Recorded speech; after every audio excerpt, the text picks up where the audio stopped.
a UFO on them. What makes a good soldier? Now that the Cold War is over, many former U.S. military officers who were privy to top-secret information about UFOs are choosing to set the record straight. At Roswell's 50th anniversary, the highest-ranking officer yet, retired Colonel Philip Corso, released his much-anticipated The Day After Roswell, in which he reports having actually witnessed one of the dead aliens while on duty at Fort Riley, Kansas in 1947. He later went on to serve in the National Security Council under President Dwight Eisenhower and in the Army's Research and Development Department under Lieutenant General Arthur Trudeau. Are the aliens still a threat, and are there more than one race coming here? Well, we thought that these aliens were clones, built specifically for space travel. And they were many of our flying saucer experiments have failed because of the guidance system.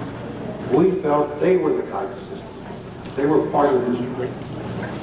And we also felt they were created by superior race. I think if scientists takes a hand in it, they can look at what we know about the extraterrestrials. And we know quite a bit, but we don't know enough. Countries in Europe are taking this very serious. They're not like us here. They're not going to put out stories that there were dummies came out of the air or people with big heads. Those people are a little more serious about this than we are.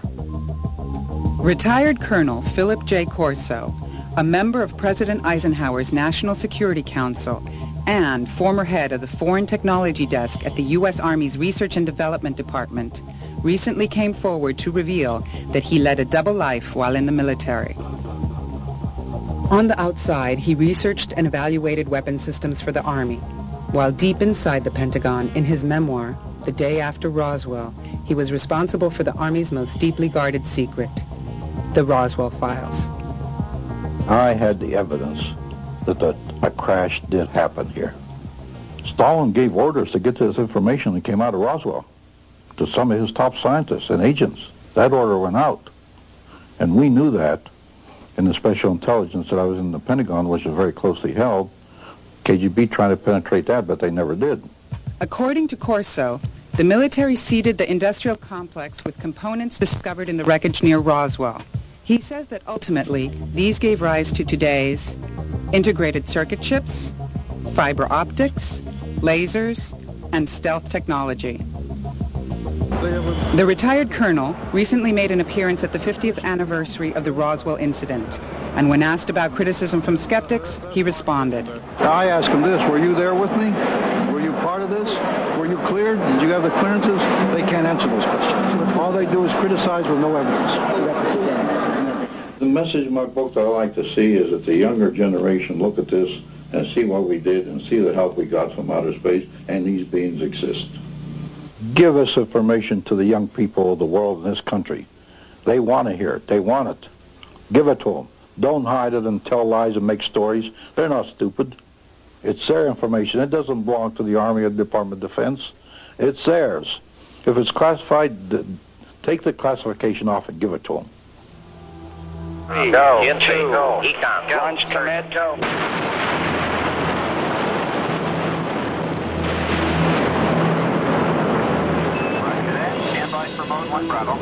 One Bravo. Since his journey to the moon, Apollo 14 astronaut Edgar Mitchell has met with high-ranking military officers from several countries who admitted involvement with alien technology and hardware. I talked with people of stature, of military and government credentials and position, and heard their stories and their desire to tell their stories openly to the public. And that got my attention very, very rapidly. The first-hand experiences of these credible witnesses that now in advanced years are anxious to tell their story, we can't deny that. And the evidence points to the fact that Roswell was a real incident and that indeed an alien craft did crash and the material was recovered from that crash site. In early July 1947, Corso was post-duty officer in Fort Riley, Kansas. There, he claims to have seen a body transported from an airbase in New Mexico. I went back and there was 5 crates there, like 5 or 6, I think it was 5. I lifted one up, and here's this body there and floating in fluid. First, I thought it was a child, because it was small. Then I looked at this head and all. And this was only happened in a matter of seconds. Then I put the end back down, and the head was different, the arms were spindly, the body it was gray. So right at that moment, I figured, I don't know what this thing is. So like in intelligence business, I just better put it in the back of my head here and wait till maybe in the future I get corroboration so I can evaluate what it is.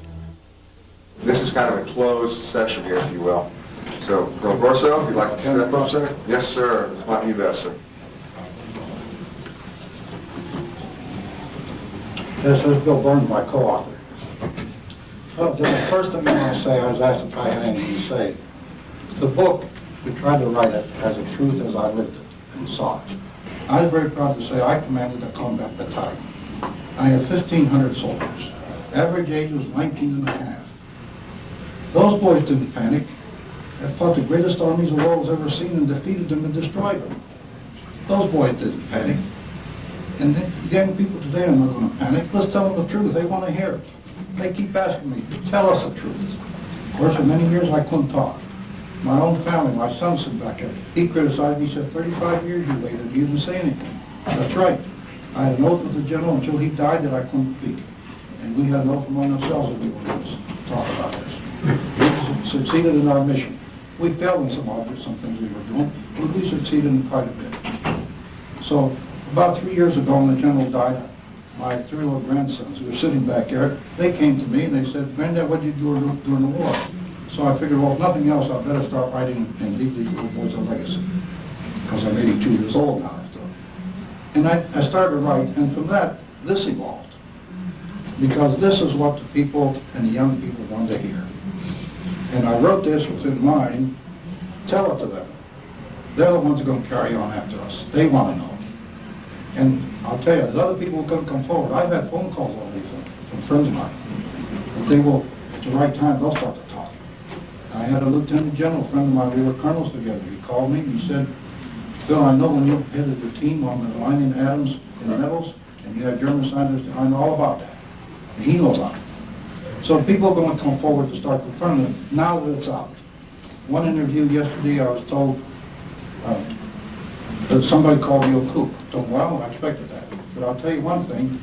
First, let them challenge me personally if they will, if they have a nerve to do it. Number 2, I told them, I'm in very good company. Let me name them. General Marshall believed, General MacArthur believed, even Jimmy Carter believed, Von Braun believed, General Trudeau believed, and I can go on and on. I'm in the great Canadian genius, Wilbur Smith. I had the privilege of talking to him quite at length.